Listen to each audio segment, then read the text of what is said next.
नमस्कार दोस्तों। नवरात्रों के दूसरे दिन हम माँ के दूसरे रूप माँ ब्रह्मचारिणी की कहानी लेकर आए हैं। ये रूप माँ शक्ति की तपस्या, धैर्य और अटूट प्रेम का प्रतीक है। माँ ब्रह्मचारिणी की कहानी हमें ये सिखाते हैं कि सच्चा प्रेम और समर्पण से हर कठिनाई जीती जा सकती है। तो चलिए आज की कहानी शुरू करते हैं। सती के शरीर त्यागने के बाद शिव जी गहरी समाधि में चले गए। उनके हृदय में दुख था और वह अपने आप को दुनिया से अलग कर बैठे। उसी समय माँ शक्ति ने फिर से जन्म लिया, इस बार हिमालय के राज हेमवंत और रानी मैना देवी के घर। यही कन्या आगे चल के पार्वती के नाम से प्रसिद्ध हुई। बचपन से ही पार्वती के हृदय में शिव के लिए प्रेम था। उनके पिता और माता दोनों शिव भक्त थे और उनके घर में शिव की आराधना होती रहती थी। एक दिन पार्वती ने हिमालय पर शिव जी को समाधि में बैठे देखा। उनकी अखंड तपस्या और दिव्य तेज को देखकर पार्वती का हृदय भक्ति और प्रेम से भर गया। उन्होंने तभी निश्चय कर लिया कि वह अपना जीवन शिव को समर्पित करेगी। उसी समय देव ऋषि नारद पार्वती के पास आए। उन्होंने कहा, हे कन्या, आप कोई साधारण बालिका नहीं हो। आप माँ शक्ति हो, जो सती के रूप में शिव की अर्धांगिनी थी। आपका पुनर्जन्म हुआ है ताकि आप फिर से शिव से मिल सको। लेकिन शिव को प्रसन्न करने के लिए आपको कठिन तपस्या करनी होगी।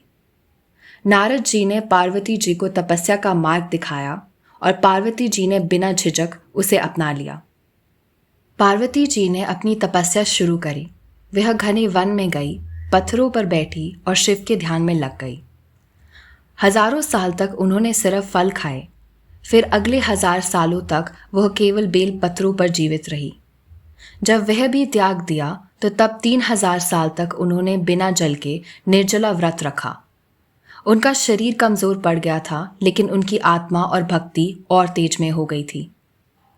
इसी कठोर तपस्या के कारण उनका नाम पड़ा ब्रह्मचारिणी, यानी जो ब्रह्मचार्य और तपस्या में स्थिर हो।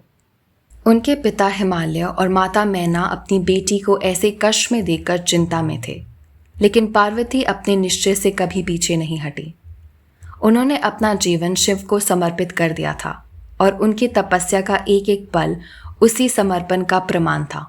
अंत में पार्वती की तपस्या से पृथ्वी लोक, देवलोक और त्रिलोक सब कांप उठे। उनकी भक्ति और त्याग से प्रसन्न होकर शिव जी अपने समाधि से उठे और पार्वती के सामने प्रकट हुए। उन्होंने कहा, हे पार्वती, तुमने अपनी तपस्या से मुझे जीत लिया। तुम मेरी अर्धांगिनी बनने योग्य हो।